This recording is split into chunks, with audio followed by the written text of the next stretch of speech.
merupakan biaya yang ditetapkan lebih dahulu menurut norma-norma efisiensi yang berlaku bagi suatu perusahaan tertentu yang diperlakukan untuk menghasilkan suatu produk. Standar costing ini berbeda dengan actual costing ataupun historical costing. Penggunaan data biaya historis actual costing ataupun historical costing di dalam perhitungan harga pokok produksi tidak dapat memberikan informasi mengenai efisien tidaknya pelaksanaan suatu proses produksi. Karena biaya historis menunjukkan biaya yang terjadi sebenarnya yang telah dikeluarkan untuk menghasilkan suatu produk ataupun kegiatan tertentu pada suatu saat tertentu, di mana biaya yang terjadi ini sebenarnya dapat mengandung suatu pemborosan. Selanjutnya, tujuan dan manfaat penerapan standar costing. Yang pertama, untuk meningkatkan perencanaan. Penerapan standar costing membantu perusahaan membuat perencanaan yang lebih baik karena biaya standar memberikan gambaran awal mengenai berapa besar biaya yang seharusnya dikeluarkan untuk bahan baku, tenaga kerja, dan overhead. Dengan adanya standar ini, manajemen dapat menetapkan anggaran produksi yang realistis dan mengantisipasi kebutuhan sumber daya sebelum proses produksi berjalan. Kedua, pengendalian biaya. Standar costing berfungsi sebagai alat pengendalian biaya karena memungkinkan perusahaan membandingkan biaya aktual dengan biaya standar. Selisih biaya yang muncul memberikan informasi mengenai efisiensi atau inefisiensi proses produksi. Jika terjadi selisih yang tidak menguntungkan, manajemen dapat segera melakukan evaluasi, mengidentifikasi penyebabnya, dan mengambil tindakan korektif. Ketiga, memfasilitasi penetapan biaya produk. Standar costing sangat bermanfaat dalam penetapan biaya produk karena biaya standar dapat dijadikan dasar dalam menentukan harga pokok produksi secara lebih konsisten dan akurat. Dengan mengetahui biaya standar untuk setiap unit produksi, perusahaan dapat menghitung harga jual yang kompetitif namun tetap menguntungkan. Selain itu, standar costing membantu mempermudah penyusunan laporan keuangan dan perhitungan laba karena data biaya yang telah tersedia secara sistematis. Perencanaan dan pengendalian sistem biaya standar meningkatkan perencanaan dan pengendalian serta meningkatkan pengukuran kinerja standar unit yang merupakan persyaratan mendasar bagi sistem penganggaran fleksibel.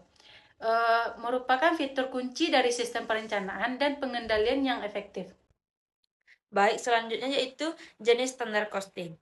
Standar umumnya diklasifikasikan sebagai ideal atau yang dapat dicapai saat ini. Yang pertama, standar ideal menuntut efisiensi maksimum dan hanya dapat dicapai jika semuanya beroperasi dengan sempurna, kerusakan mesin, kelonggaran, atau kurangnya keterampilan bahkan sesaat tidak diperbolehkan. Yang kedua, standar yang dapat dicapai saat ini dapat dicapai dalam kondisi operasi yang efisien, kelonggaran diberikan untuk kerusakan normal, gangguan keterampilan yang kurang sempurna, dan sebagainya. Standar-standar ini memang menuntut tetapi dapat dicapai. Dari kedua jenis standar tersebut, standar yang saat ini dapat dicapai menawarkan manfaat perilaku yang paling besar. Jika standar terlalu ketat dan tidak pernah tercapai, pekerja menjadi frustasi dan tingkat kinerja menurun, namun standar yang menantang tetapi dapat dicapai cenderung menghasilkan tingkat kinerja yang lebih tinggi, terutama ketika individu yang terikat pada standar tersebut telah berpartisipasi dalam penciptaannya.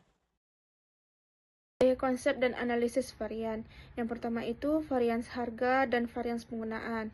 Varians anggaran total merupakan selisih antara biaya aktual input dan biaya yang direncanakan. Untuk mempermudah penyebutannya, varians total dapat dirumuskan AP dikali dengan AK dikurang dengan SP dikali dengan SQ. Jadi, AP itu merupakan actual price, yaitu harga yang sebenarnya. Selanjutnya, AK yaitu actual quantity, yaitu kuantitas yang sebenarnya. SP merupakan standard price, yaitu harga standar. Dan terakhir itu SQ, yaitu standar quantity, yaitu kuantitas standar. Jadi, dalam sistem penetapan biaya standar, varians total itu terdiri dari varians harga dan varians penggunaan. Varians harga atau tarif ialah selisih antara harga aktual per unit dan harga standar per unit dikalikan dengan sejumlah input yang digunakan. Dapat dirumuskan yaitu AP dikurang dengan SP dikali dengan AQ. Dan selanjutnya, varians penggunaan atau efisiensi, yaitu selisih antara kuantitas aktual dan kuantitas standar dikalikan dengan harga standar per unit, yakni AQ dikurang dengan SQ dikali dengan SP. Jadi, dapat dirumuskan varians total dapat mempermudah dalam menghitung jumlah varians harga dan varians penggunaan. Dapat dilihat pada rumus yang telah disajikan pada PPT. Selanjutnya, jenis varians dalam analisis varian ini dikenal dengan istilah varians yang menguntungkan, yaitu variansi yang memiliki pengaruh peningkatan laba operasi relatif terhadap jumlah yang dianggarkan. Dan kemudian variansi yang tidak menguntungkan ialah variansi yang memiliki pengaruh penurunan laba operasi relatif terhadap jumlah yang dianggarkan. Selanjutnya, keputusan untuk menyelidiki. Seringkali aktual dapat benar-benar memenuhi standar yang ditetapkan. Namun, manajemen tidak menetapkan hal tersebut tercapai. Varians random sesuai dengan standar diharapkan. Oleh karena itu, manajemen harus mempertimbangkan kisaran kinerja yang dapat diterima kapan varians berada dalam kisaran ini. Diasumsikan disebabkan oleh faktor random tersebut. Ketika varians berada di luar kisaran tersebut, penyimpangan tersebut kemudian besar disebabkan oleh faktor-faktor non-random tersebut, baik faktor yang dapat ditimbulkan atau yang dikendalikan oleh manajemen, maupun faktor yang tidak dapat dikendalikan. Dalam kasus yang tidak dapat dikendalikan, manajer harus merevisi standar tersebut. Konsep analisis varians total. Yang pertama, variansi harga bahan baku langsung. Variansi harga bahan baku langsung atau Material Price Variance atau MPV adalah menghitung perbedaan antara berapa yang harus dibayar untuk bahan baku dan berapa yang secara aktual dibayar.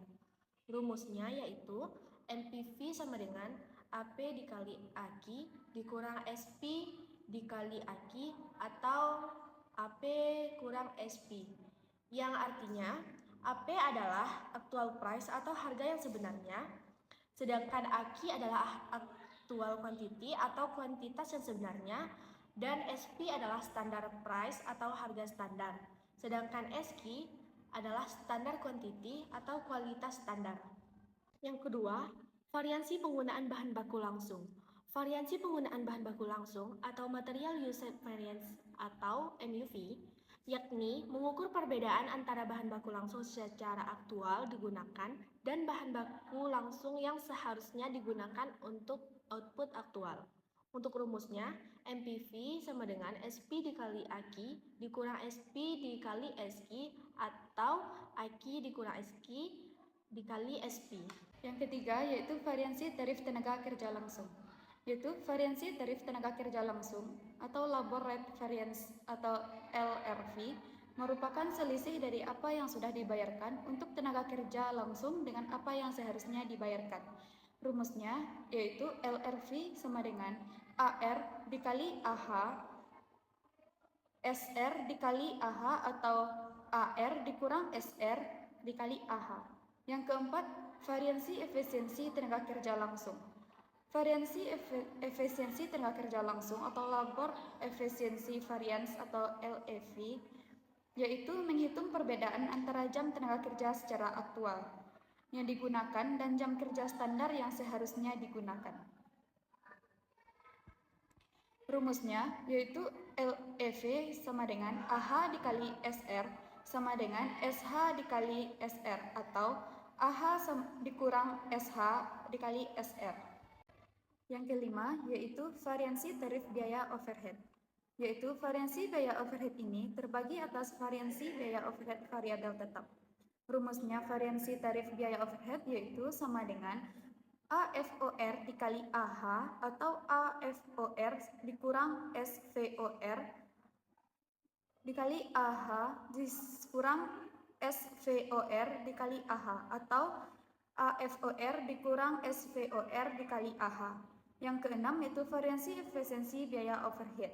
Yaitu variansi efisiensi biaya overhead ialah selisih jam kerja yang aktual dengan standar jam kerja yang sebenarnya dikali dengan tarif standar overhead atau SVOR. Rumusnya yaitu variansi efisiensi biaya overhead sama dengan AH dikurang SH dikali SVOR.